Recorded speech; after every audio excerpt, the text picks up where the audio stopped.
Good morning, good afternoon, good evening, ladies and gentlemen, and welcome to this digital Middle Eastern FP&A board. The future of FP&A moving from traditional management accounting to extended planning and analysis. My name is Hans Gobert. I am interim FD Finance Director, founder member of London FP&A board, International FP&A board ambassador, and I'll be your facilitator for today. Just to let you know, we have 471 registrations and attendees joining us today from 55 countries. Most of the people are joining us from the Middle East. Let me now quickly take you through what we have on the agenda for today. So today we'll be talking about what is extended FP&A, xP&A, from traditional management accounting to xP&A, a transformation case study from NCR. How can professionals, FP&A professionals, get ready for the transition to xP&A? What is that operating model and how do we shift to such a model? Finally, integrative intelligence in xP&A. We will have conclusions and recommendations, and then we will have our Q&A session. We have had a previous face-to-face meeting in the Middle East, in Dubai. The last two meetings have been digital, so today is our third digital meeting. It is now a good time for me to start introducing my esteemed panelists today. So at this point, I would like to ask the panelists to put their webcam on and come off mute. Our first speaker for the day is Vignesh Jumonso, who is a CFO, Head of Finance at Flex, a subsidiary of Flex US, which is quoted on NASDAQ. Prior to this appointment, Mr. Jumonso held roles with Syngenta, Cardinal Health, CareFusion, Baxter Healthcare. He's a certified management accountant, internal auditor, as well as holds a Six Sigma black belt. Vignesh, you're very welcome. Thank you for joining our panel today. Thanks, Hans. Thank you. Thank you, everyone. Great. Thank you. Our second panelist today is Tamer Abu Mosalem.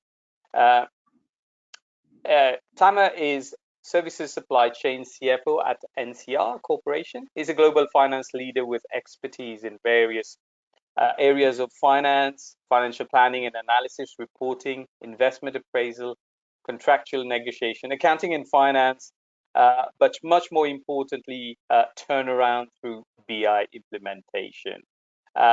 Tamer will be taking us through his transformational journey in NCR towards xP&A. Tamer, thank you for joining the panel today. Thank you, Hans, and thank you for hosting those interesting events. It's really interesting to be here. Thank you very much, Tamer. Our third panelist is Burcu Kandemir, who is presently CFO at Pepsi Lipton International, CFO Europe, a PepsiCo joint venture. Experienced leader in FP&A with 15 years experience in food and beverages in very different areas of financial planning, supply chain, IT finance, cash flow, investment analysis, and project management. Burcu will today take us through how to get your teams ready for this transition to xP&A. Burcu, you're very welcome to join our team today. Thank you, Hans. Thanks for hosting us today. Thank you, Burcu.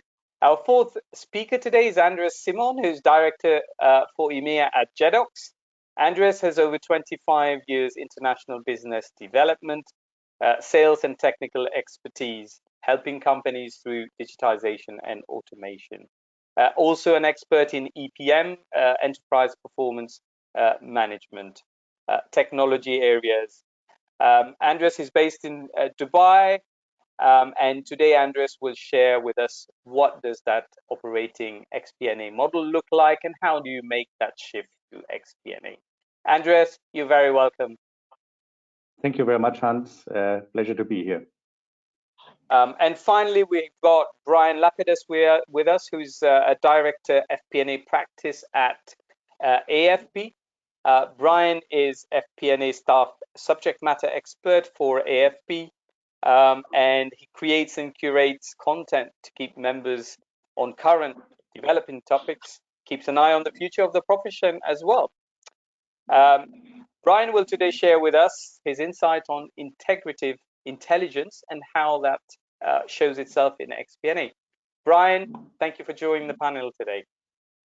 Thank you, Hans. Pleasure to be with you, the other panelists, and with the community here. Brian joins us from Baltimore in the USA. Tama is in Dubai, Vignesh is in Switzerland, Burcu from Istanbul. So, ladies and gentlemen, we've got a great international panel of thought leaders who will be sharing with us their expertise in xP&A.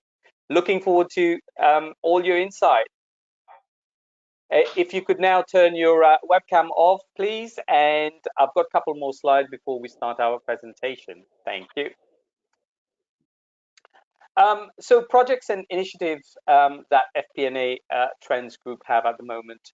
We are, as you know, in 27 cities, 16 countries, 4 continents. This meeting brings the Dubai chapter together and a few countries from the Middle East.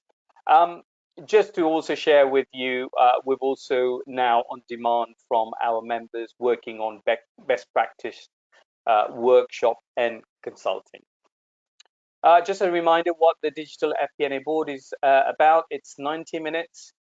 Your participation is via the 4 polling questions we will have. Please give us your feedback on them.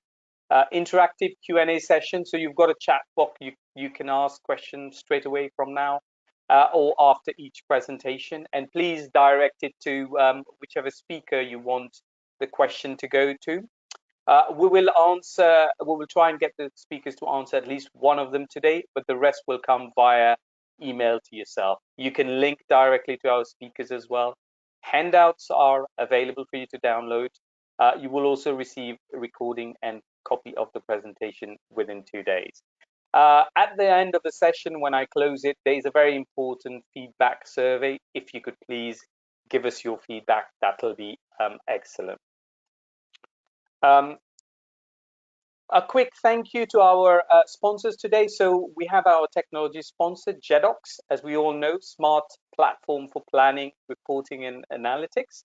And we have Andres joining us from Jedox. So thank you, Jedox.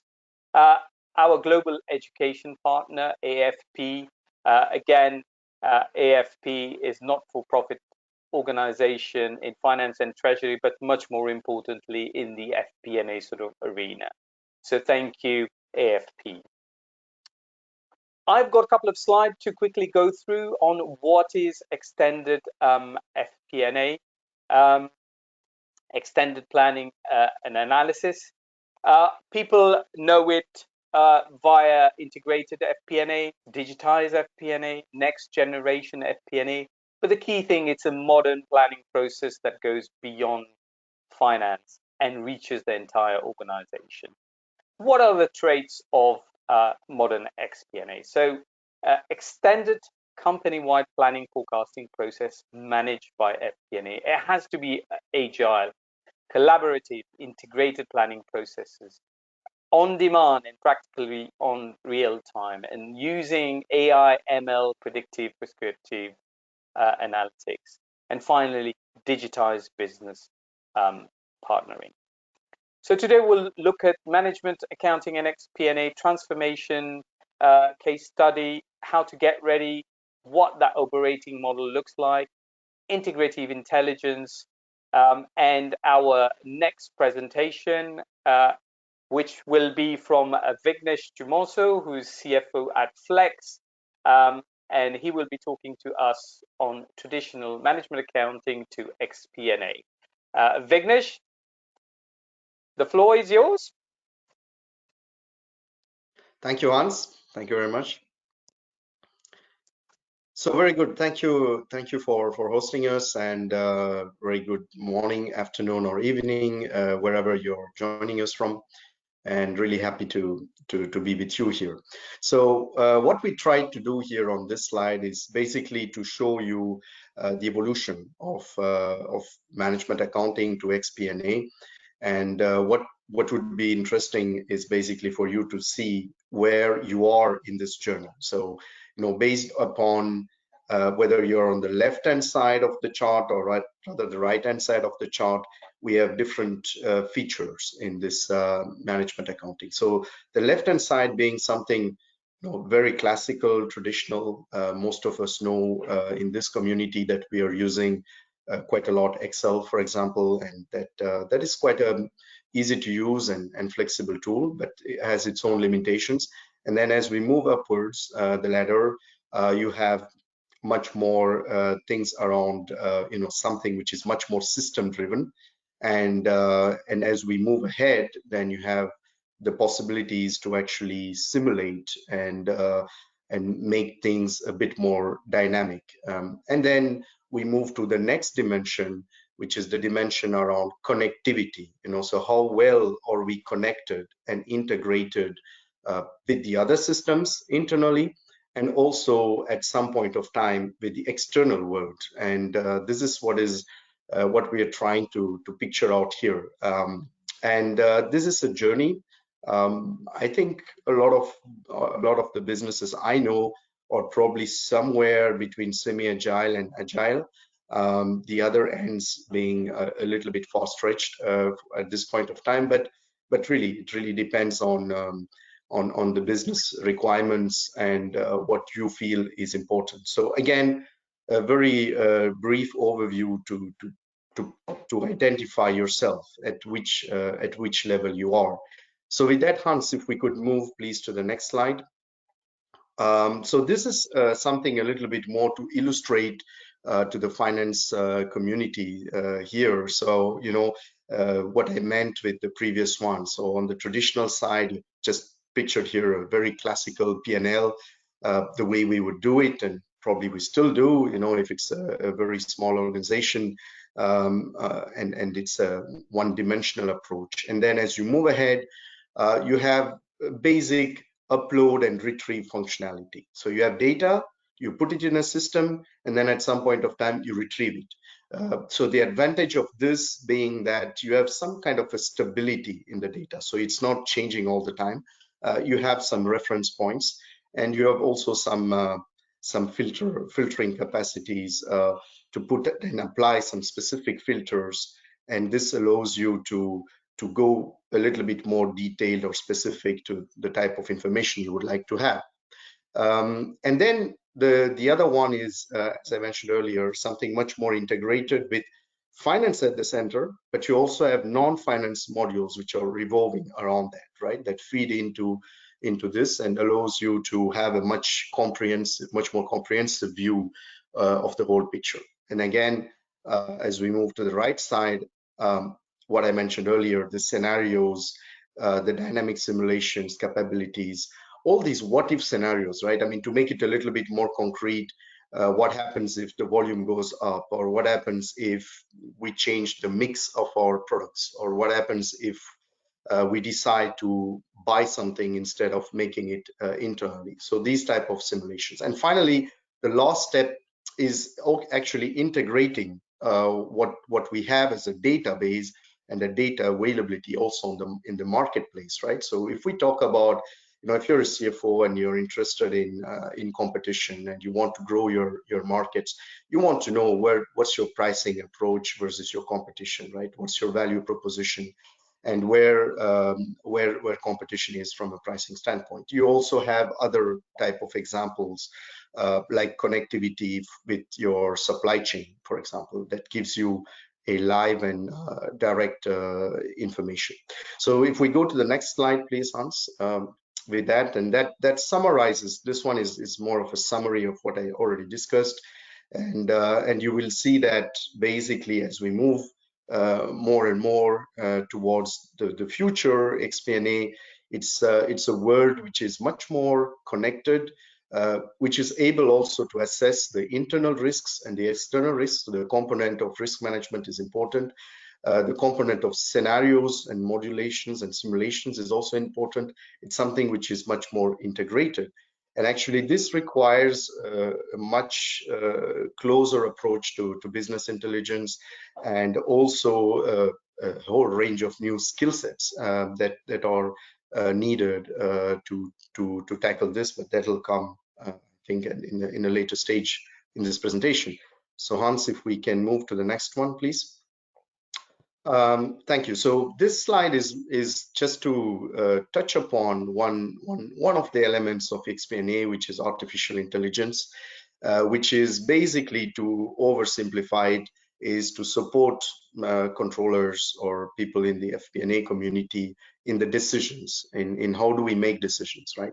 So if we think about the past and probably a little bit about the current situations, before making a decision, you need to have a good business intelligence. You need to know what are the requirements for this decision. And we are compiling them, putting them together, discussing with people, building up a business case. And what this artificial intelligence type of is doing is basically, it is collecting the data, what you see on the upper hand side of the screen, and then it's actually trying to derive some patterns, right? So based on the patterns it sees, it'll be able to predict itself or propose to you a couple of predictions. And then you move into the something which is more in the decision mode, and probably will recommend you one or two decisions, and then it will help you put it in place and have the actions. And so the role in the FP&A is starting to actually build this, act a bit of an architect, and see how you're building it, and also to have all these, and you see it in the second part of the slide, all these control points to see if the system is behaving the way you would like it to behave, and whether you have the right control and the right touch points as we move ahead. And it's a great decision support tool, but has its own limitations. But that's something that is coming up. Actually, it's something which is already here in the basic accounting spaces, like tax and normal accounting processing. It is there. It's this robotic processing, also in audit. In the management accounting and the controlling space, it's more about decision making, and that's something which is still at its early phases, but something to consider as we move ahead and we have more data, more process, and more robust systems. So with that, Hans, if we can move to the next one, please. Yeah, so that will be a little bit probably my final slide, or my conclusion and some thoughts. And so what do we have as challenges as we move ahead? So I tried to depict you from a very practical standpoint where we stand, and you can plot yourselves into this field where you are, and then give you a little bit of an indication of what is coming up, and that's the artificial intelligence, especially in the controlling space. So to open up a little bit, it's also about the challenges that we have here, right? And one of the challenges that we see is definitely around accountability, auditability, and governance, because we do want to keep this traceability. We want to be able to link all these decisions to people and get some ownership. There is definitely the point of cost-benefit trade-off, right? So before you invest into something more important, then you need to be doing this assessment, right? What is going to solve as a problem? What type of solution that is? And then finally, these also these blind spots, right? I mean, the system is only as good as the data that you feed in, as the processes that are around, and as the level of business understanding that we can embed into that one. And there will be blind spot, and I think that's the blessing, more or less, of the xP&A community, basically to come in and support that with new skill sets, to be able to inject much more business understanding and business intelligence into this system. And the final thought, is xP&A going to replace the financial planning function? I have my thoughts on that, but I would be happy to hear about you and respond to some of your questions if you have. So that's I would like to conclude with that. Thank you, Hans. Vignesh, thank you very much for a fantastic presentation. That maturity model, if I may call it, is just brilliant, because it's there for us to be able to put ourselves on that map and then start to think about, where do we go next? What is that priority for us as an organization to be able to move to that next level? Exactly. So thank you very much for that. Thank you. I would like to invite Tamer to give us his insight on what we've just seen, please. So Tamer.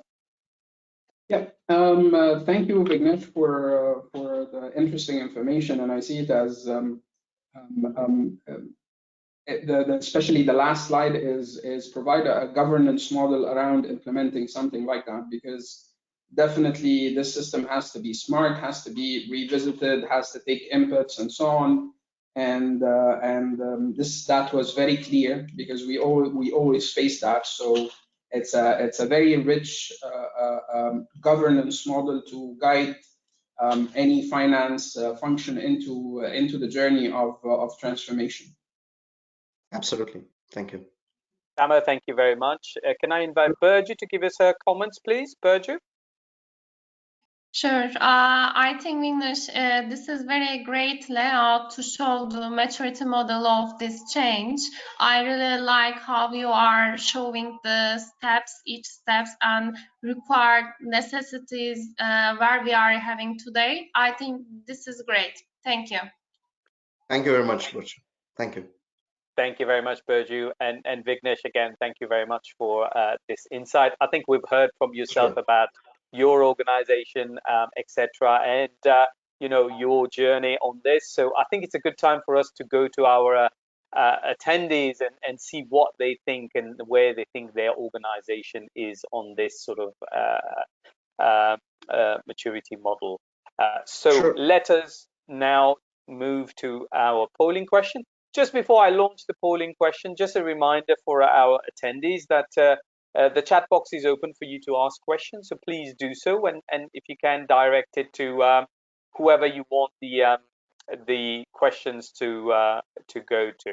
So if you just bear with me, I'm just going to launch the first polling question of the day. Please vote and let us have your opinion. So the first polling question for the day is, what is the biggest skill gap between traditional management accounting and modern FP&A?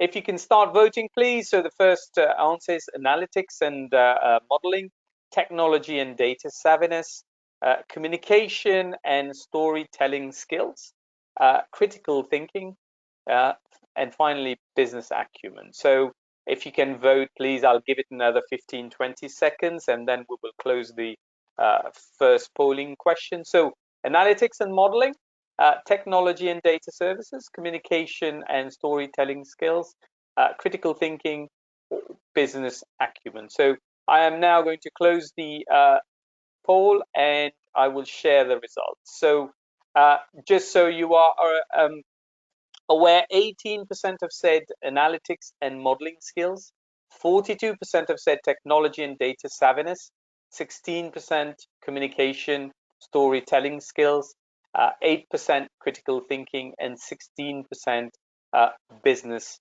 acumen. Can I ask Vignesh to give us his comment on what we're seeing here, please? Vignesh? Oh, yes, absolutely. I mean, I think for me, this is making a lot of sense, I would say, because the technology element, as we discussed earlier, is definitely something important, right? So we need to master and be able to grasp all this new technology that's coming our way. So that's quite logically there. I think the business acumen is also something very important, because that will be more and more where we will spend our time. We will maybe spend less time number crunching, sitting behind the screen, putting numbers together, and more time being with people, talking to people, being on the shop floor or with the customers, and really get a good understanding of the business. And for sure, the others, the analytics and modeling and critical thinking, they are also extremely important. So that makes a lot of sense for me. Yeah. Thank you, Vignesh. And Tamer, your thought, please, on the poll? Yeah, actually, this makes great sense, but I do believe the function leaders who are attending this are going to be surprised once they get the barrier of data and technology and they implement the system. They're going to discover that the teams are lacking more, given that they have spent a lot of time only data preparing. I do believe that we have, as professionals, an issue now with the other areas, the business acumen and the critical thinking more.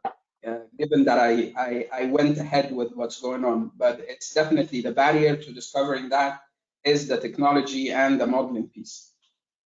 Absolutely. Thank you, Tamer. Thank you, Vignesh, for your insight. No, absolutely spot on. technology and data savviness is the key thing we can see here. But once you bridge that gap, as you said yourself, Tamer, where do you go next? It's concentrating on those softer skills. So thank you very much, both. I'm now going to hide the polling question and the answers, and we will now move into our next subject matter. So we've seen the first facet. So if we go on to look at now transformation towards xP&A, a case study. Let me reintroduce Tamer Abu Musallam, who's Services Supply Chain Global CFO at NCR again. And Tamer will take us through his case study within NCR. Tamer, the floor is yours whenever you're ready. Thank you, Hans, and thank you for hosting me, and thanks everyone for attending. Good morning, good afternoon, and good evening, depending on your location. So if we just move to the next slide, I work for NCR, and NCR has been there for 100 years, and for over 100 years, and for people who have been in companies that old, change is not easy, but it is inevitable. It's the only way forward. Handling that in your team and in your organization and guiding the people through, it's just the toughest journey, because you're going to start something, you're going to put extra effort on your team, but if you don't provide the support and the vision to lead your team forward to that is going to be a problem. On that journey, you will find some corporate challenges as well, because you will put pressure on the other functions once you start providing quick, dynamic, agile data about their business using their databases. So change is very important, and you need to manage the change. This is the biggest, in my point of view, the biggest challenge in your journey. Next slide, please, Hans. So the current challenges, we're all facing the same thing. We have problems with bandwidth and headcount.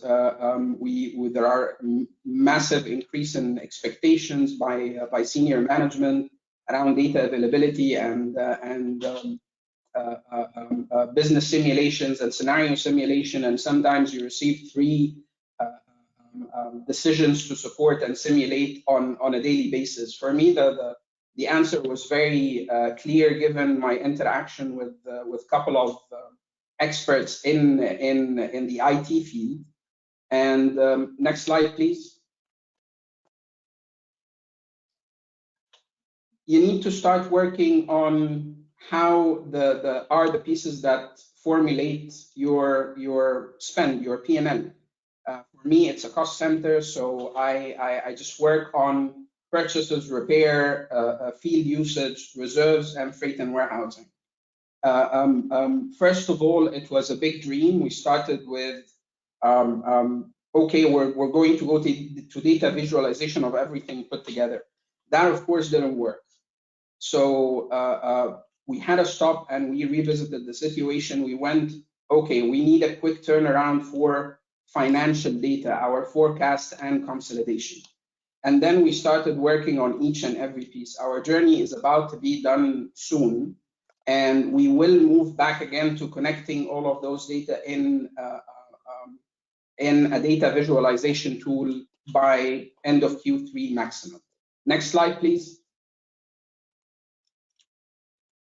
So this is the world that where most of the people are right now, most of the finance professionals. This is only one region of the 5 regions I deal with prior forecast plan and prior year and comparison sheets and the countries that fall under this region and the business and the managerial reporting P&Ls that fall under that. That is definitely was very time consuming to deal with and had put a pressure on the analyst and accordingly throughout the chain on providing the data and the analysis.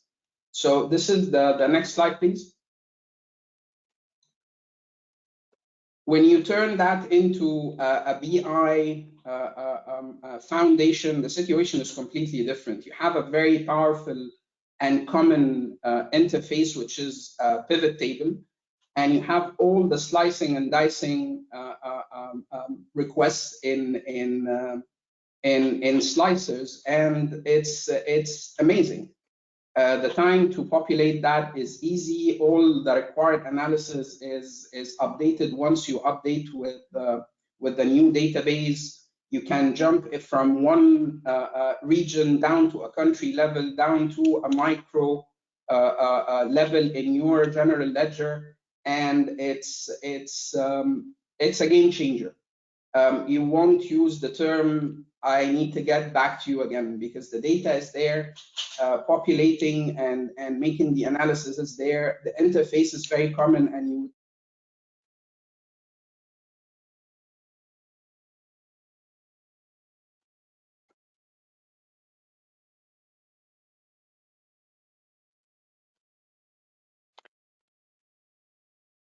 Tamer, we seem to have lost your mic, Tamer.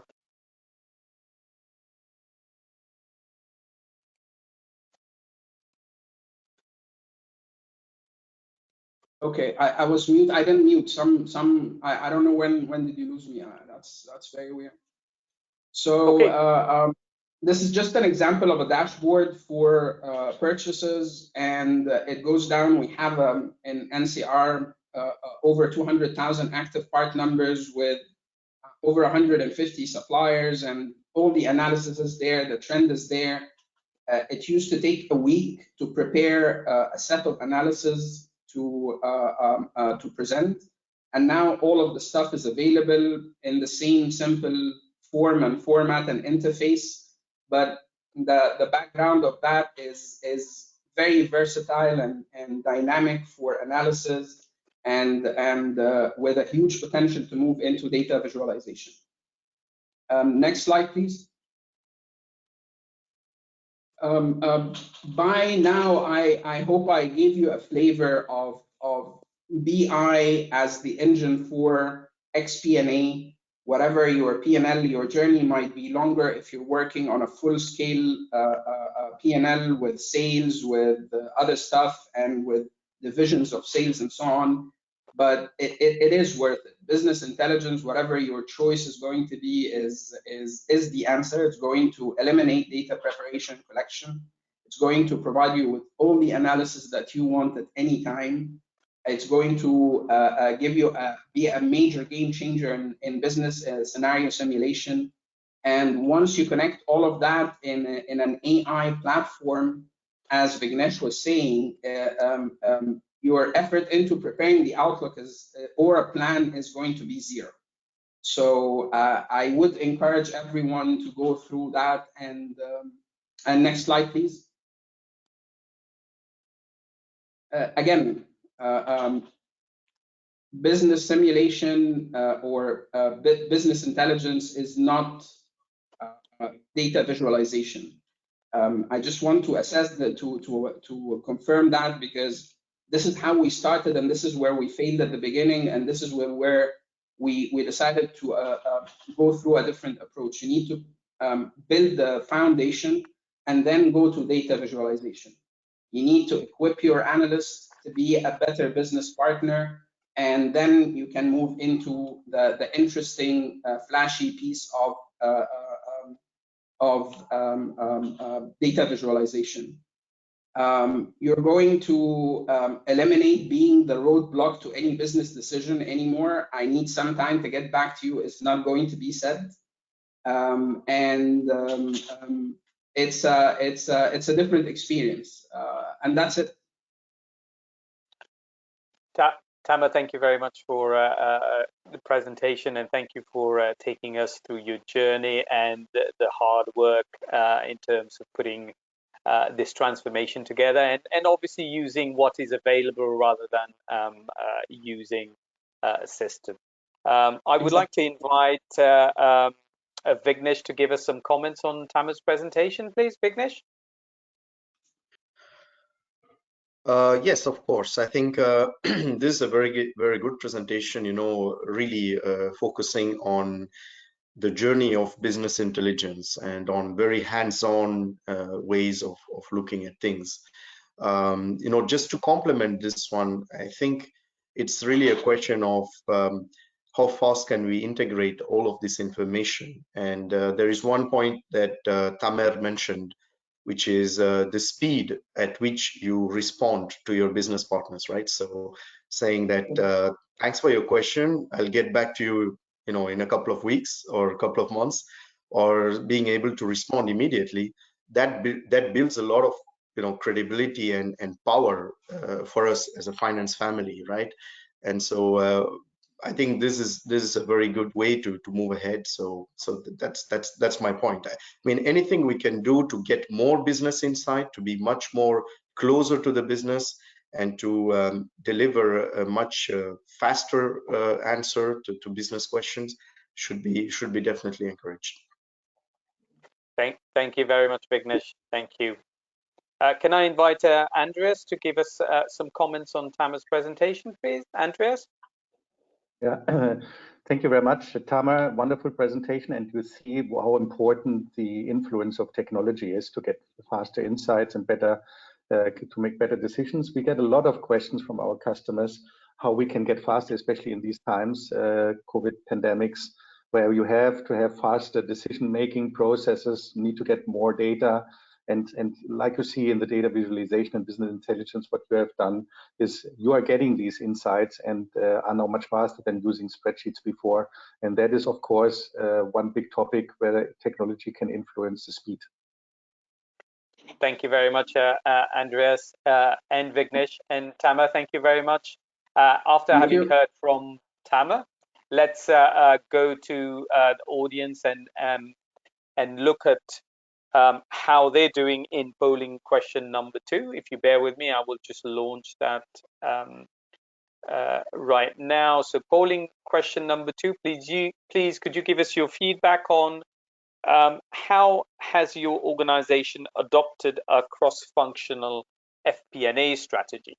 So if you can vote, please. Option 1 being my organization has already made a move towards that direction. Option 2, we've updated FP&A structure and tools to move towards that direction. My organization may adopt in the next few years, or we don't believe that FP&A needs a cross-functional strategy. If you could vote, please, I'll give it another 10 seconds or so, and then we will close the poll. We have 60% voted already. I am now going to close the poll and share the results. So 33% have said my organization has already made a move towards xP&A. 20% we've updated FP&A structure and tools to move towards it. 42% is my organization will adopt in the next few years, and 4% is we don't believe that we need an xP&A cross-functional strategy. Can I please ask Tamer to give us his comments on what we're seeing here? Tamer, please. Actually, it's very comforting that we have already above 50% of the attendees making a move towards that. And I will give an advice to the 42% sitting in my organization may adopt. So you need to make a move, and you need to put the finance perspective into what's going on. Otherwise, it will take an operational flavor, and you won't have the financial view out of it. So be an agent for change and take the matters by your hand, because this is the current challenge that we're living. That's it. Thank you, Tamer. And can I ask Burcu for her comments, please? Yes, sure. Actually, this is exactly showing the roadmap as we discussed in the Vignesh presentation. So, as Tamer said, 50% of the attendees thinking that at least they already started or they are moving forward, whereas they are also believing to implement it. So, I believe that it's their journey, as we discussed. Depending on the organization, necessities, balance in the organization, this might be changed. Here is the organization should find the balanced way for their structure, but it is promising, I think. Absolutely right, both Tamer and Burcu, in the sense that 53% are already on that journey. But much more importantly, how do we get the other 50% or 46% here to move and quickly adopt it and reap the benefit of that? So thank you both very much. I'm now going to hide our poll, and we move to the next piece of our presentation. So we are now going to hear about how do you get the FP&A professional ready for that transition. And to talk to us about it, we have Burcu Kandemir, CFO Europe at Pepsi Lipton. Burcu, the floor is yours. Ready when you are. Thank you. Thank you. First of all, thanks a lot for this great panel. It's really great to be part of here. First of all, I would like to highlight two things. As finance professionals, what would be the steps we need to follow for this transition? First of all, utilization of the data and efficiency is a must for us. What we are trying to mean here in terms of the efficiency, for sure, depending on the organizational structure, using the right tool, free up the resources and eliminate non-essential activities as much as possible. That's why I believe this is the first fundamental step we need to move forward to create efficiency and productivity, because in the future, we need much more time for the business partnering activity. That's why, first of all, we need to unlock the time and the data concerns in our organizations, which is also talked by Tamer and Vignesh in their presentations. And today, I would like to focus much more on the second step, leveraging this time for business partnering. If we move to the next slide, Hans. And this is a kind of evaluation as we discussed. Now finance organization is also transitioning, and from reactionary planning, actually we are moving much more preemptive and proactive planning.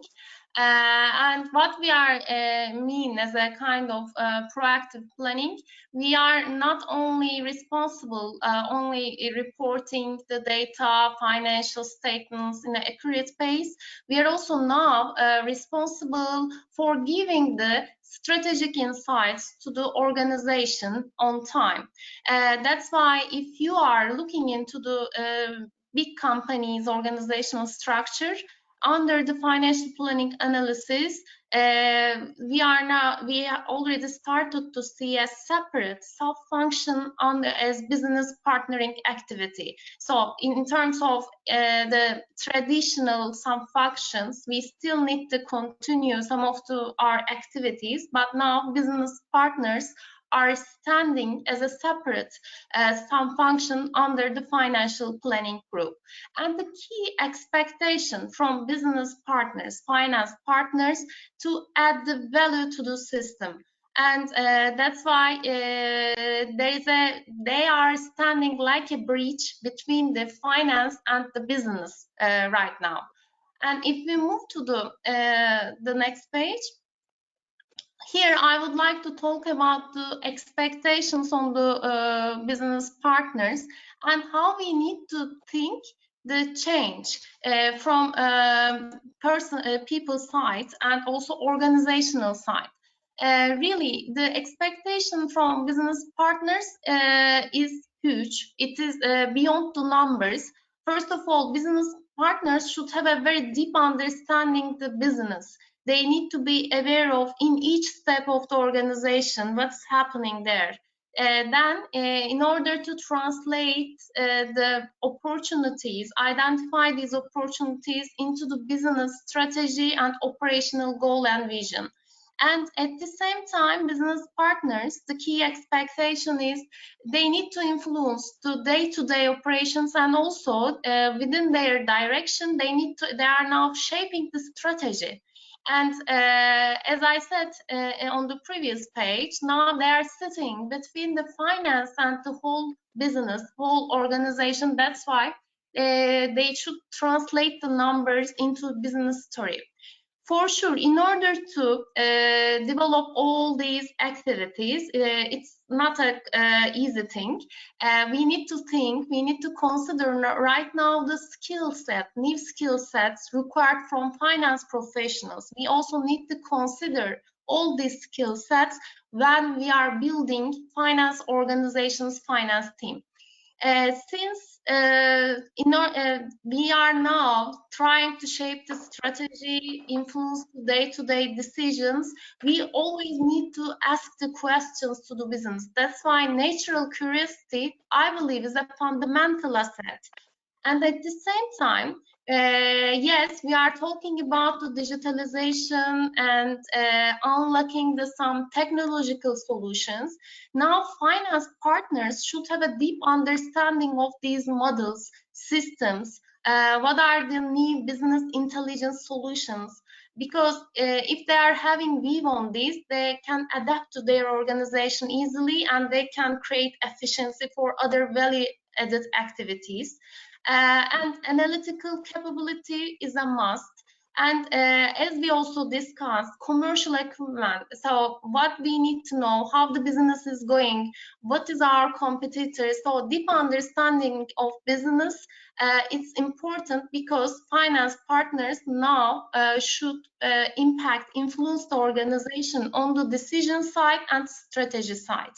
And in addition to financial qualifications that are already required in the traditional management, now for the soft skills also become very important for the finance partners in order to influence the organization. Excellent communication, interpersonal skills become a must, because these finance partners should negotiate and influence the organization while supporting their side for data and finance insights.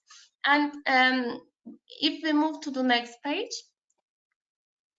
on this page, I wanted to show an example from my own company, Pepsico, how we are managing this transition as Pepsico. In the past, Pepsico just focusing on geographical performance, and we were having the classical finance functions, as I showed in the previous pages. However, in last 5 or 6 years, first of all, we also moved to an integrated planning. On top of the geographical approach, now we launched the category-based matrix approach to track our KPIs. And on top of that, we also launched the business partner group into the organization, and I was also worked as a supply chain finance partner 5 years ago. That's why it is a very exciting opportunity and experience for me. My key contacts were the supply chain people in the sites, in the plant manufacturing sites. So I worked much more with these guys instead of the finance guys, and I also needed to join many trainings at the supply chain just to understand their language at the supply chain. That's why this is the current view of the Pepsico organization and how the future will look like. Definitely the digitalization and the business intelligence now under our focus. We are making investments to unlock these areas. So this is how the past and current and the future aspiration of Pepsico in extended FP&A. Birgit, thank you. Thank you very much for your presentation, and thank you very much for highlighting all of those skills, very much important to taking and making that transition from FP&A to to xP&A. So at this point, I would like to ask Tamer to give us his insight on what we've just seen. So Tamer, would you please? Yeah, definitely. This is something very interesting. It's again, it's a question, and the change that we're going through is kind of massive in response to the new normal. And I think that was a good thing about COVID, that we started responding quite quickly. How we structure our finance departments at large, and what are the types of skills that are required in each and every team member. Maybe someone is going to check 5 out of the required, and somebody is going to check only 3. And for each and every organization and leader, he would have his line where, okay, he will be forced to have a change. Some people would need to leave if they don't improve. You need to equip yourself with new people with new skill sets, and so on and so forth. So seeing that in a practical way in a corporation like Pepsi, Lipton, that's very interesting. Thank you, Burcu, very much. Thank you for giving us this information. Thank you very much. Thank you very much, Tamer. Can I ask Andrea to give us his comment, please? Andreas? Yeah, thank you very much, Burcu, for that presentation. A very good example, I think, from that FP&A and xP&A is not only about tools, which is what the discussion in the past. And it's very interesting for me to say that because I'm working for a vendor. But it's so much more about processes, about driver-based, about analytical methods, and about other qualifications from people in what you said, communication, negotiation skills, and influencing the different departments, and using all your knowledge in financial planning to come to a better organization in that. So otherwise, I think you're not getting from the historic controller view into business partnering. So thanks very much for that view. Andreas, thank you very much for that, and Tamer, thank you very much. Burcu, thank you very much for a very insightful presentation, especially talking about the skills. Let us now hear from our attendees in terms of where do they think they are in terms of developing that FP&A sort of skills. So our polling question number 3 is just been launched. So can you please vote? So what is the best method to develop the FP&A soft skills? Mentorship? Is it training? Is it a coaching, or is it learning by experience? Please, can you vote? So mentorship, training courses, coaching, or learning by experience? I'll give it another 10-15 seconds so people can vote. We've got 60% have voted already. So let us now close the polling. Just to read it out, so 25% have said mentorship is the best way. 15% have said training courses, 13% coaching, but the majority of us have talked about learning by experience. Can I ask Burcu to give us his insight on what we're seeing here? Burcu, please. Sure. I think this is also reflecting how the teams are thinking about the transition, right? And the soft skills. So I believe the influence, negotiation, mentorship, all these are important. But mentorship, I believe, it's one of the highest score, because people tend to hear much more real life examples before they experience it. I believe this is the output of this survey. But at the same time, as a person, I experience learning by experience is a fundamental thing, because you are discovering many things when you are experiencing it. That's why the last one, this is also my highest score in my mind. Thank you very much, Burcu. And Andreas, can I have your comment, please, on the polling question? I think that's no wonder why learning by experience is one of the highest, because we're always talking about that the roadmap to xP&A it's a journey. It's not a revolution, it's an evolution, and evolution is happening when you learn by experience. Thank you, Andreas, and thank you, Burju. I will now hide this, and thank you very much, attendees and members of the FP&A Club, for giving us your insight there. It is now a good time to look at the next facet, which is the fourth one there. So what does that operating model look like, and how do we shift ourselves to make that move to xP&A? Our next member is Andreas Simon, who is Director EMEA at Jedox AG, who will be talking to us about it.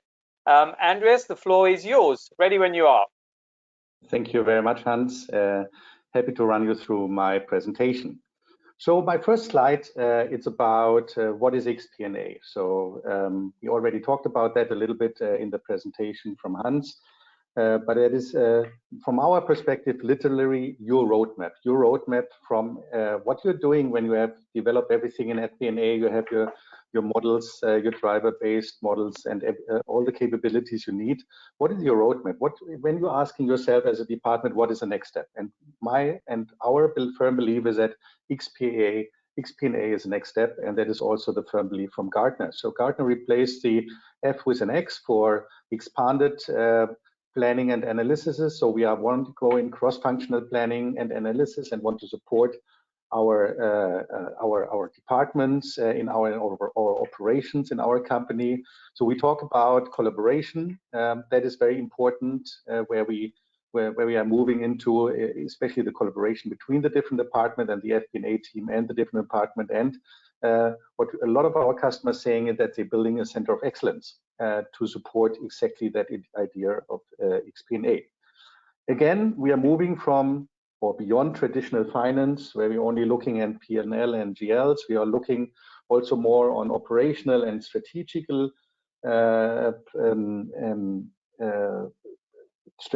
plannings for when we are supporting our sales department or supporting our operations department, procurement. And for that, we want to have additional tools, we want to have additional processes, and we want to use all our knowledge, what we have now in financial, to support this department. And of course, the whole topic, digital transformation, it's again about that. It's about tools, processes, and it's about, like I already said, a journey. It's not a revolution, it's about an evolution and moving the already existing FP&A team into that cross-functional FP&A team. Next slide, please.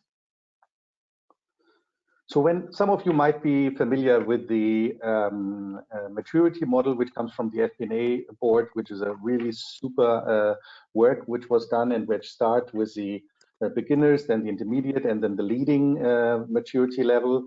That is a little bit of view on the same same journey about the past. I'm now around 25 years in the business in terms of EPM, and 10 plus years ago when we talked with CEOs and CFOs, it was more the kind of top-down approach. A lot of things were happening in spreadsheets, but it was more behind closed doors, the CEOs and CFOs taking the chance to set up the targets for the different regions for the whole company, and then top-down it was distributed.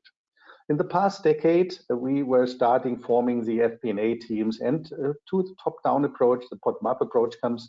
And instead of technologies like spreadsheets, we are now using tools where we can more easily do the data collection, where we have budget models in place, where we can do the bottom-up, where we can support a lot of people who are now responsible for their departments to give them the capability to give us their view on the future planning and forecasting. Now with the current FP&A, we are combining top-down, bottom-up, but we are running into this modeling, in the driver-based modeling in allocations. We want to know more. We want to find the models who are influencing our business, and that is where we are at the moment with the FP&A maturity. And in the future, what we want to have now is that a lot of our operational managers asking for help when they're doing their planning and budgeting, and the Office of Finance or the FP&A need to evolve over the standard planning, budgeting, forecasting into knowledge about discounts, about inventories, expansion of drivers to operational level, and having other tools involved like AI, machine learning, and using the whole digital transformation power to run into that scenario. Next slide, please. So when we are already at the operational level, that's on the sales planning, that is what we are seeing very often. We have a lot of customers who are not only running a financial planning application, but more and more operational planning applications around the globe. One of them is sales planning, where, like we said in the past, it was about target and revenue setting, very, very easy top down. Then we are coming from the traditional that the sales managers from the different regions are preparing their bottom-up approach, and then we had the discussion between top-down and bottom-up. Now we have these top-down allocations. We want to understand what the pricing means. We have driver-based model in terms of to understand how we can create segments, areas, pricing models, unit models, and in the future.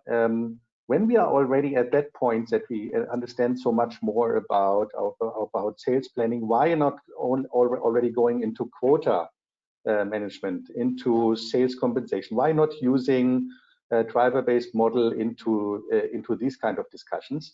And we have a lot of customers who are using already now AI for predicting churn, to analyze where churn is coming from, perhaps to prevent churn, and to understand where how that can be done better in the future. Next slide, please. So why make the shift to xP&A? I already talked about that. FP&A is crucial, and it's all about processes, models, and the tools and the people. So we are, when we talk about the middle part of that slide, it's about digital transformation. We have now a unified planning platform, and we want to use all our knowledge and the extension utilization of the data sources around the organization, and want to understand what other planning or other departments are delivering us for insight, which is affecting quite seriously our budgets, our plans, and our forecast. So we want to build that center of excellence as an alternative to data silos. We want to break down these silos between the different departments where might use different technologies.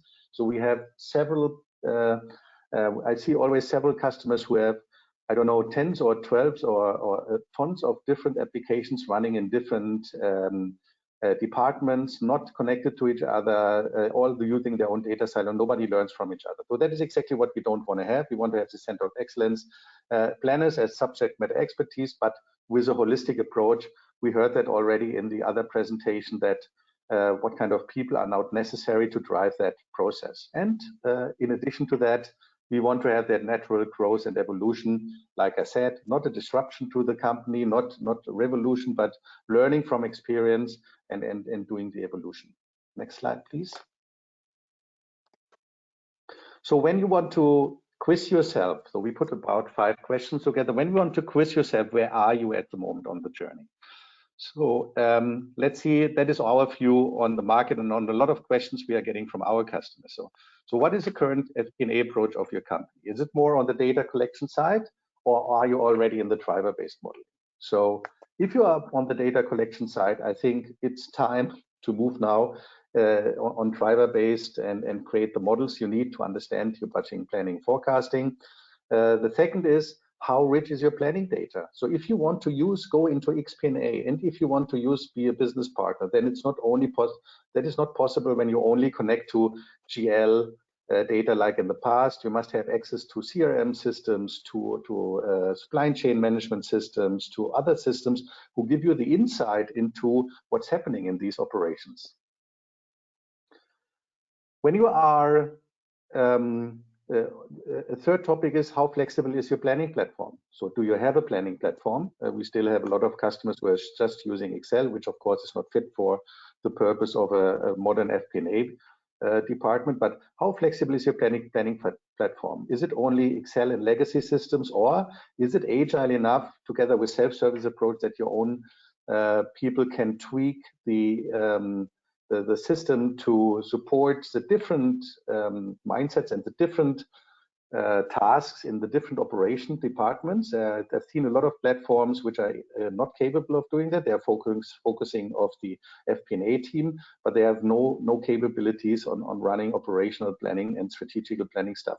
So make sure that the planning platform has this kind of agile self-service approach, which can self-maintain, which you can use by yourself and can maintain and can enhance it. So are you using advanced modeling? So are you already using that models which gives you the insight into your data? And very important is, do you have enough data available so that you can use AI? So from our perspective, AI is good when you have more than 3 years, at least more than 3 years of actual data available, but not only in the GL, etc., but also in other systems. So you want to use AI, you want to use models, and you want to do allocation with that. And that is something which is supporting our customers very, very, very fast in doing continuous planning and continuous forecasting. And at the end, what is your level of FP&A involvement? Are you still the functional control-centric organization, or have you already moved to business partnering? And I can tell you, business partnering is exactly what the industry wants. A lot of our customers are asking how they get into it. And a lot of that is what the people expecting from the finance directors, from the CFO, that they take that and help the organization to get better, especially on the forecasting and sales planning, and get a faster approach to that. So in total, digital and FP&A transformation is a first step toward xP&A, but like I said, it's a journey and it's an evolution, not a revolution. Thank you very much. Andreas, thank you very much for showing us what that journey is and where FP&A was and what that next operating model looks like and how do we move towards it. So thank you very much for that. Can I ask Burcu to give us some comments on Andrea's presentation, please? Burcu? Yes, I think which is a very great layout. Again, I see here is Andreas is summarizing the transition or xFP&A. And I think here is the one of the critical things about the agility and the flexibility moving this transition, right? And also how we will manage the behaviors in our organization, moving from more technical side to business partner side. That's why it's a great summary. Thank you, Andreas. Thank you very much. Thank you very much, Burcu. Can I ask Brian for some comments as well, please? Brian? Sure. I'll tell you, Andreas, I really liked how you talked about the importance of having a roadmap for your technology from the data silos over to the connected data. And it's something that we're seeing in our membership. We're hearing from our membership as well. We had some survey research that we published earlier in the year, and we talked about how companies have put in place various stages of planning tools and planning systems. But the systems themselves, the automation that they have is disconnected. And so people are making these very manual, slow transitions from data silo to data silo to data silo. And what you laid out is the importance of not having the manual reconciliations and spreadsheets between these high-powered systems, and not even having the ETLs that connect these systems. It's having an end-to-end roadmap to how to think about your data, aligned from the mission to the money. The mission is where your customers are and what you're trying to do, and the financial aspects, and making sure that we focus on connecting what we do, the financial returns, and putting it all together in a seamless roadmap. You really did a nice job presenting that holistic view. Thank you very much, Brian. Thank you, Brian, and thank you, Burcu. And Andreas, thank you very much for sharing your insight with us. I think it is now a good time we go to our attendees and look at some insight from them. So I'm just going to launch our last polling question for the day, which I've just done. So what is the most effective process for unlocking xP&A opportunity in your organization? Is it through flexible FP&A systems? Is it through effective FP&A business partnering? Is it through integrated FP&A business processes, predictive, prescriptive analytics, AI, and ML? Can you please vote? I'll give it another 5-10 seconds, and then we will pick up.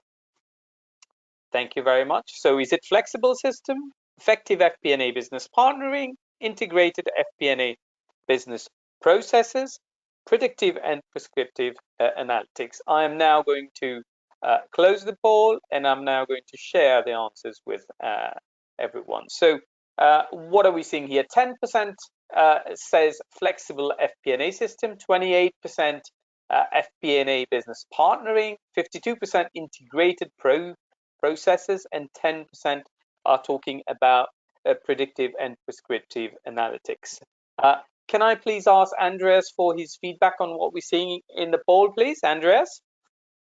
Yeah, thank you very much. Interesting to see that a lot of people have already flexible FP&A systems, it seems, because it's only 10%.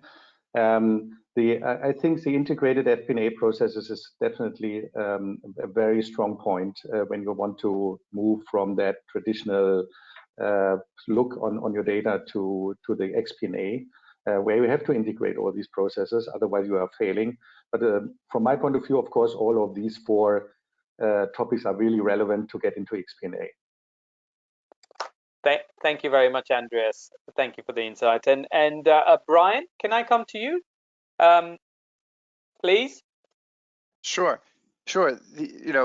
Unfortunately, there was no all of the above because I would have liked to have chosen all of the above. I think that the reason why the process, rightly so, got more than 52% is that to have a good process, you have to have the people aspect represented by the partnering, and you have to have the technological aspect, which is in the systems as well as in the predictive analytics. That's part of having your data and your processes all together. So in my mind, that integrated whole that pulls it all together is really the critical aspect. Thank you very much, Brian. And thank you very much, Andreas, as well. Let me now hide the polling question, and we move on to the next stage. So integrative intelligence and xP&A.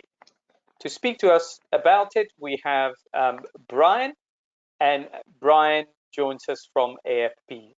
Sorry, Brian, I've moved one further. Brian, over to you whenever you're ready. Great. Well, let's go right to the next slide, Hans, because I want everyone to think about a cat video. Well, really, I want everyone to think about how the internet works, but since everybody loves a good cat video, let's think about how you end up watching a cat video on your screen. A piece of work is created. In this case, we're calling it a video.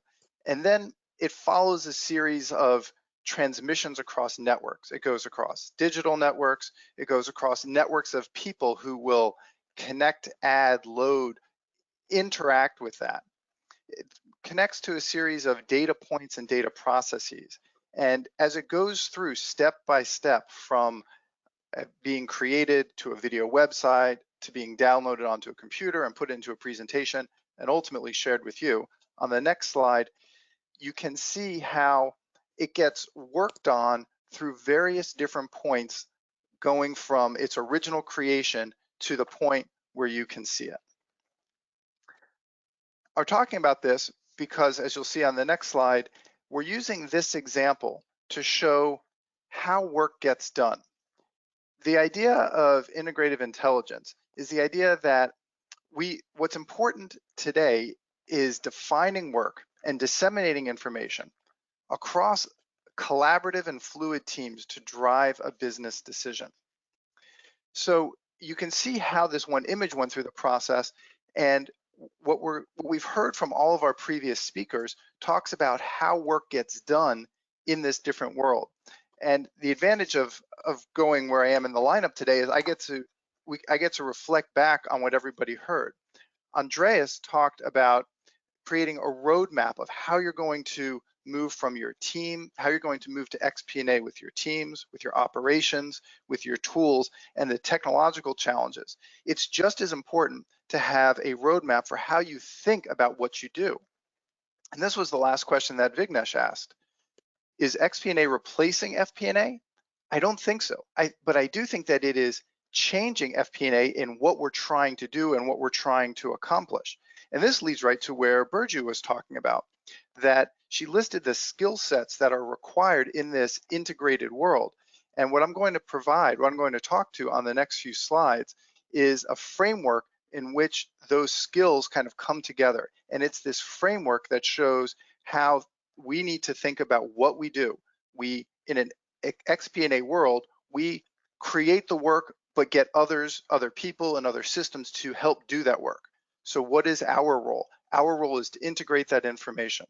And so let's go right to the next slide and talk about the first of 5 different areas where we can add value through integrative intelligence.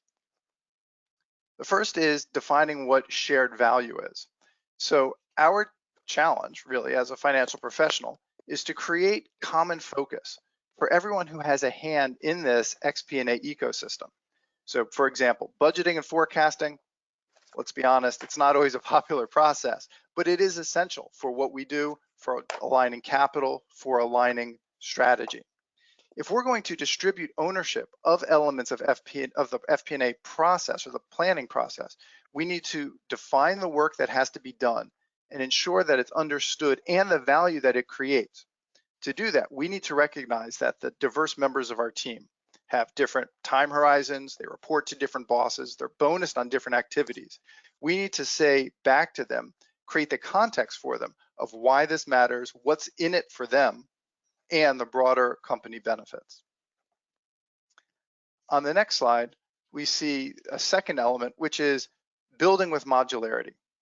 When we build out xP&A, we need to think about doing it unit by unit so that the mechanisms and the steps and the calculations that are going to be implemented in that unit make sense. This is a tremendous opportunity to get to some of the things that Andreas was talking about. Create standardization around the enterprise of metrics, well, of data, of metrics, metric definitions, metric calculations.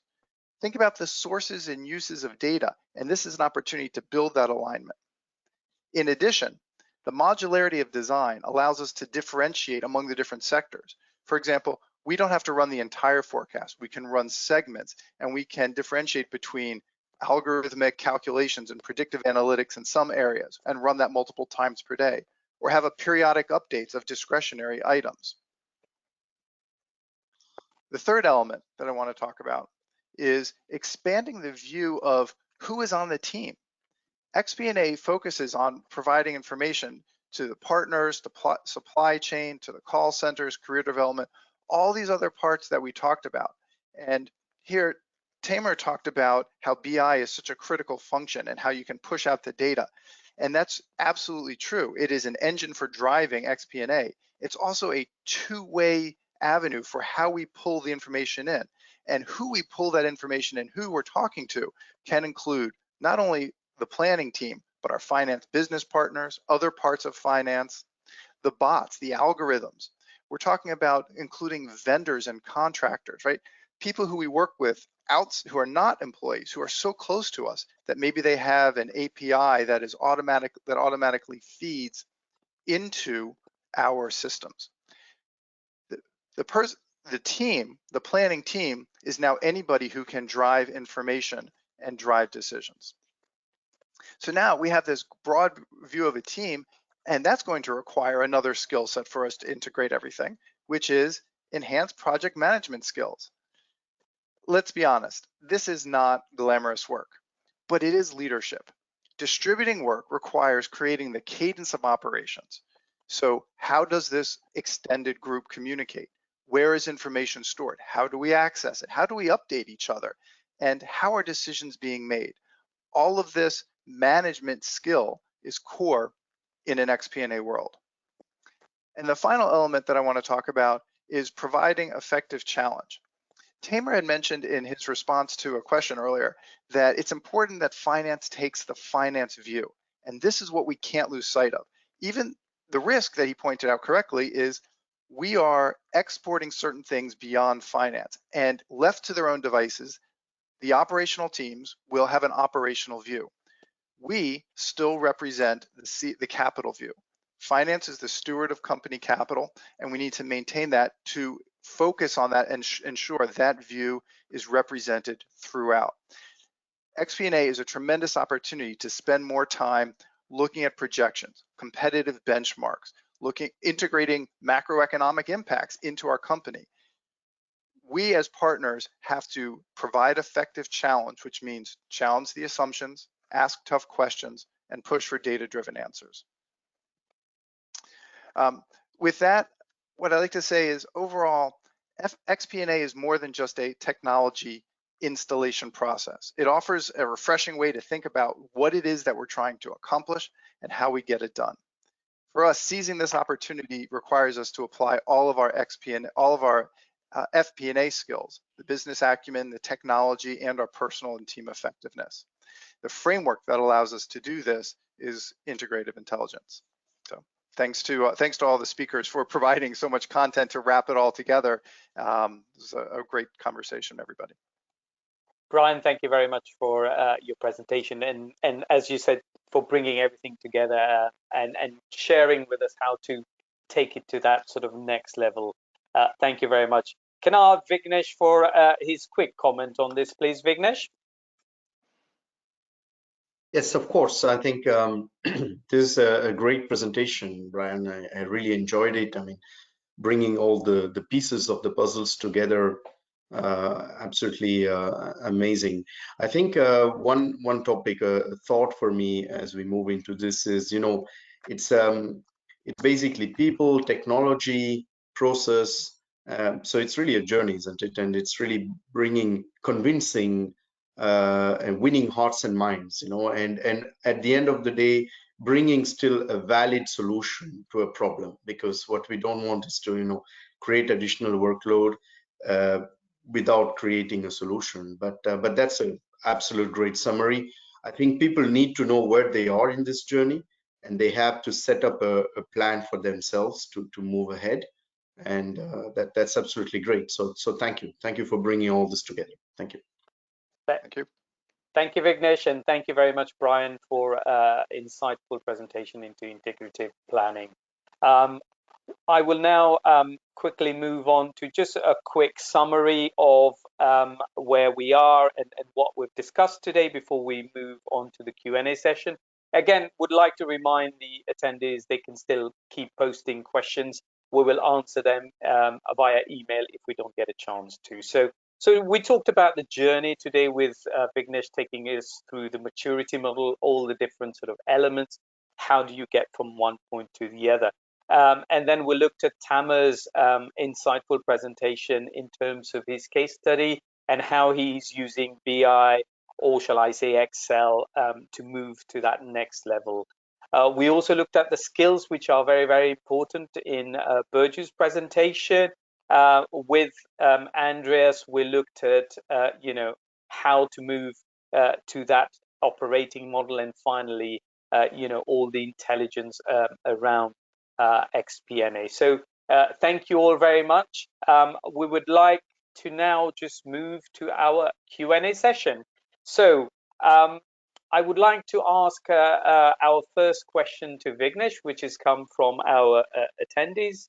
So Vignesh, if you can please turn your webcam on. Sure. Vignesh, thank you for sharing with us, your maturity model. What is priority for businesses struggling at the moment, and how do you move from one stage to the other? How do you assess those elements for whatever business it is? Just your insight on that, please. Yeah, that's a very, very good question, actually. So I mean, it's basically a question of cost-benefit trade-off, right? So I mean, it's important to know what are your resources and what you're trying to achieve with that. So I would say the first priority is to be able to answer the questions that we have, that we are asked as business partners, and the best way and the fastest way of doing it, in some cases it's simply plainly Excel, But as we move ahead in the complexity of the processes, we will see that it's a limited answer, and we need to go up in the ladder. So the first priority, I would say, is simply to be able to understand, and that's what I try to do in this roadmap of the journey, is where you are in this journey. That's the that's the first question. The second question is to be able to then, set up all the data, the processes, and all this in order to prepare yourself to move to the next level, because you can put all the systems in place, but if you don't have the processes and the data around that, it won't work.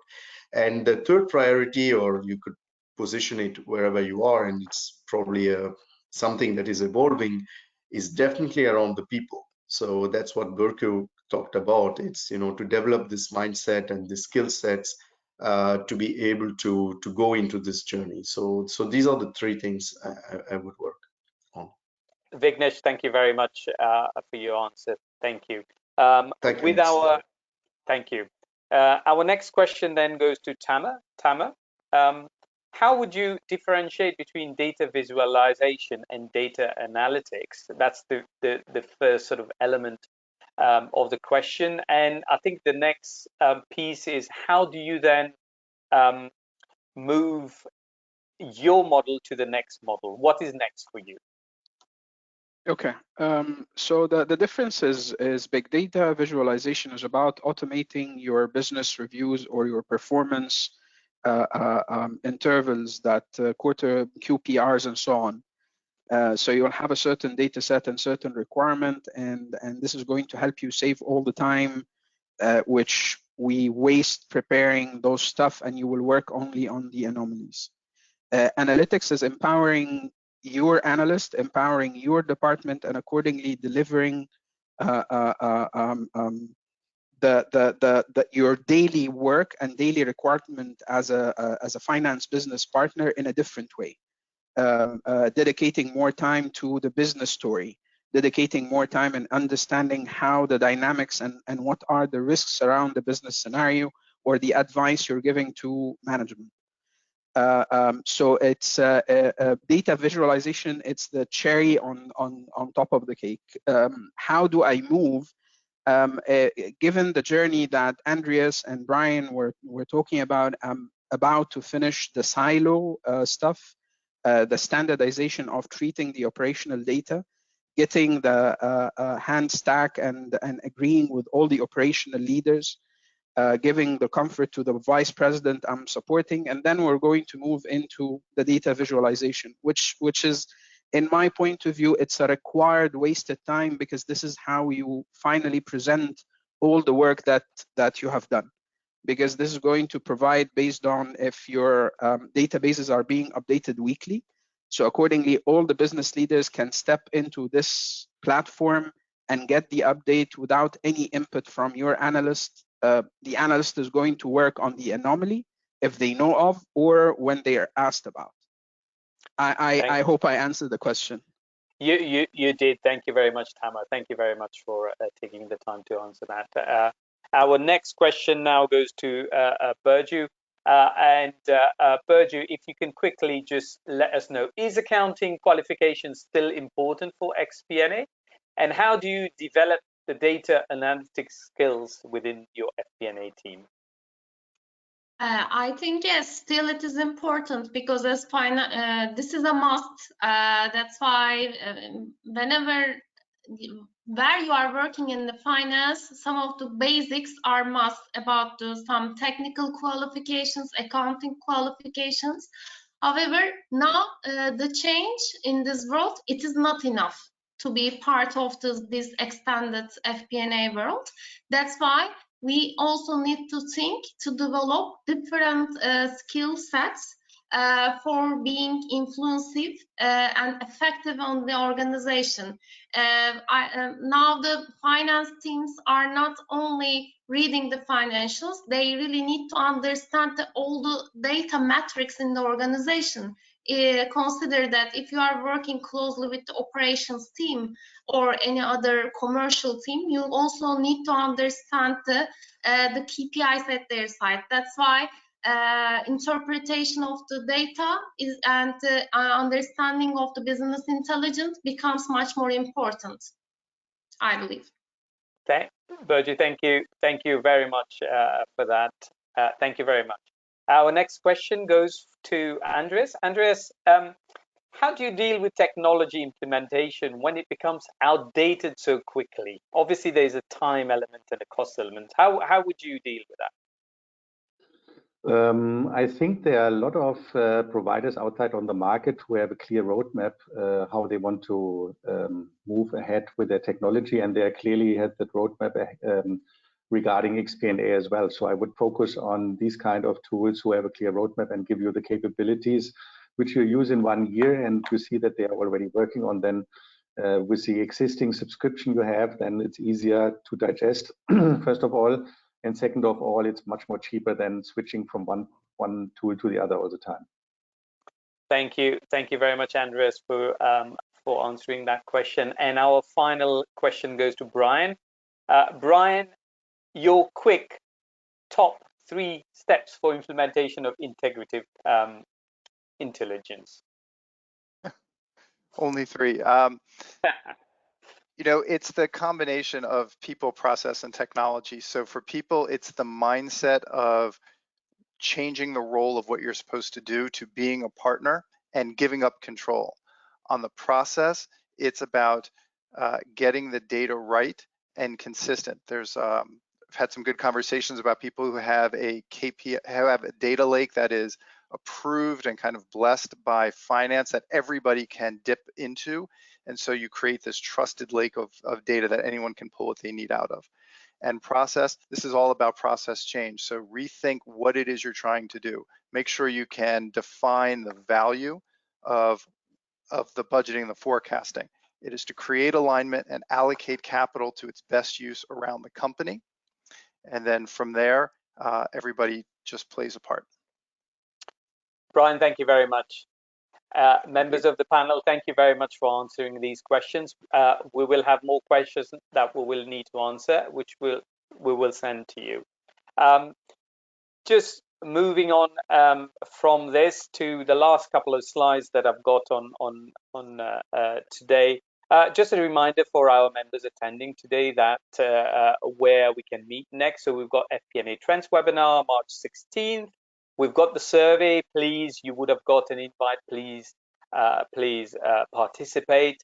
The AFP Finex event, Asia Online event that we co-hosting with AFP on June the 15th. Please, that's open as well. So please, first come, first serve, do register. Finally, my last slide for the day is a thank you. Thank you to our sponsors, JEDOX and AFP for sponsoring today. Thank you to our esteemed member of the panel for their insightful presentation. And finally, thank you very much to everyone for participating and for sharing the insight via polls and also for insightful questions. Please keep your questions coming. And also bear in mind when I close the call, there's the feedback survey. So if you can give us your feedback, that will be great as well. Thank you very much all. This concludes our meeting for the day. Have a great morning, afternoon, and evening. And I hope to see you all very soon. Thank you all. Bye-bye.